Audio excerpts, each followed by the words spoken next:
Good morning. ఈరోజు మనం చోటాకర్ణుని కథ పంచతంత్రం 6వ భాగంలో మనం తెలుసుకుందాం. అలాగే హిరణ్యకుడు కథ కూడా తెలుసుకుందాం. హిరణ్యకుడు, లఘుపత్నకం. హిరణ్యకుడు అంటే ఎలక, లఘుపత్నకం అంటే కాకి.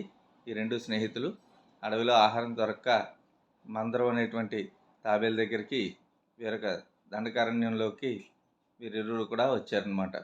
వచ్చినప్పుడు ఈ యొక్క తాబేలు ఈ హిరణ్యకుడిని, లఘుపత్నకాన్ని పలకరించి, హిరణ్యకుడిని, నీ మిత్రులైనటువంటి ఎలకలన్నీ కూడా పట్టణంలో ఉండాలి కదా, నువ్వేంటి అడవిలో ఉన్నావు అని చెప్పి ప్రశ్నిస్తే హిరణ్యకుడు, నేను కూడా ఒకప్పుడు ఈ పట్టణంలోనే ఉండేదాన్ని అని చెప్పి చోడాకర్ణ వృత్తాంతం గురించి చెప్పింది. పెద్ద నగరంలో సన్యాసులు ఉండేటువంటి మఠంలో ఉండేదాన్ని, ఆ సన్యాసి గురించి చిలక్కోయికి పెట్టిన ఆహారాన్ని తింటూ ఉండేదాన్ని, అతనికి చిరాకు తెప్పించేదాన్ని, అతను నా పేరును వదిలించుకోవడానికి ఎన్నో ప్రయత్నాలు చేస్తుండేవాడు, అయినా సరే కుదరలేదు. ఒకరోజు అతను చూడడానికి అతని స్నేహితుడైనటువంటి వీణాకర్ణుడు వచ్చాడు. వచ్చినప్పుడు ఆ సమయంలో నేను భోజనం ఆరగించడానికి పాత్రలు చప్పుడు చేశాను. చోడాకర్ణుడు నన్ను వదిలించాడు. అప్పుడు వీణాకర్ణుడి విషయం అంతా కూడా తెలుసుకుని, దీని వెనకాల ఏదో కారణం ఉంది అని చెప్పి ఒక కథని చోడాకర్ణుడికి చెప్పాడు. ఇదిగో, ఒకరోజు ఒక బ్రాహ్మణుడు అతని యొక్క భార్యతో, రేపు అమావాస్య, సాటి బ్రాహ్మణులకు అన్నం పెడితే పుణ్యం కాబట్టి ఏం వండుతున్నావు అని అడిగాడు. అయితే ఆమె, ఏం వండమంటావు, ఏం వండి పెడతాను, ఏమీ లేని దానికి ఏం వండను అంది. అన్నీ నిండుకున్నాయి అంటే అయిపోయి అంది. ఆ సమయంలో ఆమె చాలా కోపంగా కూడా ఉంది.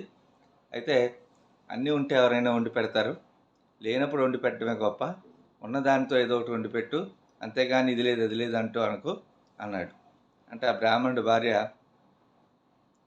ఏం వండాలో పౌలిపోక, సరే ఏమున్నాయి, అవి లేవు ఇవి ఉన్నాయని రాగాలు తీయను, కానీ ఇంట్లో నువ్వులు ఉన్నాయి, దాంతోనే ఏదైనా చేసి పెడతాను అంది.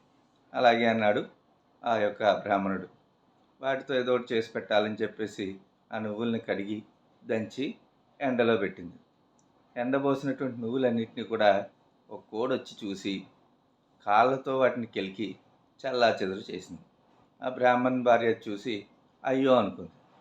కోడి కెలికిన నువ్వులు వంటకి పనికిరావు, ఎందుకంటే అవి మైలు పడినట్లే. ఇప్పుడు ఏం చేయాలి? భర్తను అడిగింది. చుట్టుపక్కల ఎవరికైనా ఇచ్చి మార్చుడు, నీ తెలివితేటలు ప్రదర్శించు అన్నాడు భర్త. భార్య పక్కింటికి వెళ్ళింది. ఆ ఇంటి ఇల్లాలని పిలిచి, కడిగి దంచి ఎండబోసి నువ్వులు ఉన్నాయి నా దగ్గర, అవి తీసుకుని దానికి సమానమైనటువంటి 3 నువ్వులు ఇవ్వండి అంది. ఇస్తే ఎంతో మేలు చేసిన వారు అవుతారు కూడా. అడగడమే ఆలస్యం. ఆ ఇల్లాలు, అబ్బా, కడిగి శుభ్రం చేసి నువ్వులు వస్తున్నాయి కదా, నువ్వు పప్పు వస్తుంది కదా అని తప్పకుండా ఇస్తానని నువ్వులు ఇచ్చేందుకు సిద్ధపడింది. ఇంతలో ఆమె తాలూకా భర్త ఇదంతా కూడా గమనిస్తూ ఉన్నాడు. ఆమెను పిలిచి, ఓ పిచ్చిదానా, 3 నువ్వులకు బాగు చేసిన నువ్వు పప్పుని ఎవరైనా ఇస్తారా? మేలు సరుకు ఇచ్చి నాసిరకం సరుకు తీసుకుంటున్నారంటే ఏదో కారణం లేకుండా చేయరు కదా అలాగా అని చెప్పి, ఎందుకు తీసుకుంటుందో అడిగావా అని అడిగాడు. ఆ విషయం మనకెందుకు, ఎవరి పిచ్చి వారికి ఆనందం, ఆ కారణాలతో మనకి పని లేదు. నువ్వులు దంచి పప్పు చేసుకునే శ్రమ లేకుండా చెరిగి చక్కగా నువ్వుల్ని మానికకు మానిడు అంటే కేజీ ఇచ్చింది కదా, అంతే చాలు అంది సంతోషంతో అని చెప్పి వీణాకర్ణుడు చెప్పాడు. చెప్పి, అలా ప్రతి పనికి ఏదో ఒక కారణం ఉంటుంది, కారణం లేకుండా ఏమి ఉండదు కదా.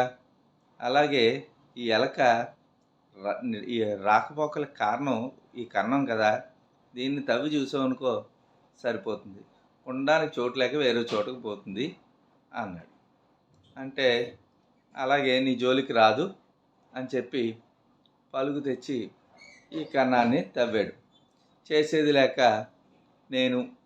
నేను అంటే ఇక్కడ హిరణ్యకుడు, నాతో పాటు మరో 4 ఎలకలు కూడా మరో చోటుకు పోయి అప్పటి నుంచి అందరికీ ఇబ్బంది కలిగించడం ఎందుకని, అడవిలో అయితే ఎవరికి ఏ బాధ లేకుండా హాయిగా బతకడం మంచిదని భావించి నేను ఈ అడవికి వచ్చాను. కొన్నాళ్ళు పోయిన తర్వాత నా ప్రియమిత్రుడు చిత్రగ్రీవుడి స్నేహం లభించింది. ఆ తర్వాత ఈ యొక్క లఘుపత్నకం స్నేహం లభించింది. ఇప్పుడు నీ స్నేహం కూడా దొరికింది. ఇది నా చరిత్ర అని చెప్పింది. ఇదంతా కూడా విన్నటువంటి తాబేలు మందరుడు, మిత్రమా, నువ్వు ఇంత కష్టపడి ఎన్నాళ్ళ నుండి ఒక కన్నంలో దాచుకున్న ధాన్యం వృధాగా పోయింది కదా. పేరాశ ప్రాణాంతకం, లోభి సొమ్ము లోకుల పాలు అనే సామెతలు నీ విషయంలో నిజమయ్యాయి.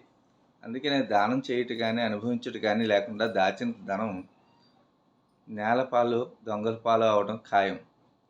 కాబట్టి లోబితనం జీవితంలో శోకం చేకూరుస్తుంది. లోభం వల్ల ఓ నక్క తన ప్రాణాలే పోగొట్టుకుంది. ఆ కథను చెప్తాను విను అని చెప్పి ఆ కథనే ప్రారంభించింది. ఆ కథను రేపు మనం తెలుసుకుందాం. Thank you.